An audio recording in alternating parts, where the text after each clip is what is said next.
Kung di ko lang alam, meron kang binuo sa dadaanan ko para madulas ako. Demonyo ka talaga. Wow! Nagsalita ang isang anghel. Kung demonyo ako, demonyo ka rin. Ang susunod na programa ay rated PG. Ito ay nangangailangan ng patnubay at gabay ng magulang para sa mga batang manonood.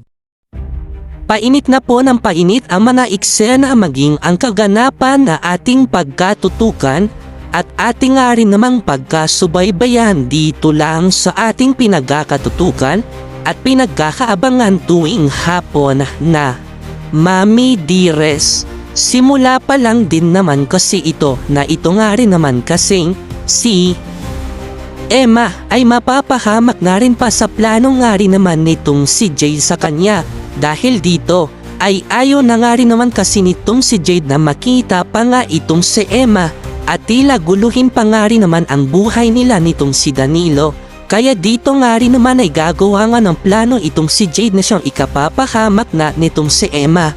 Pero sa hindi nga rin naman inaasahan na dito nga rin naman ay maririnig na nitong si Danilo ang pagtawag nitong si Jade sa tauhan nito para ipaligpit umano itong si Emma.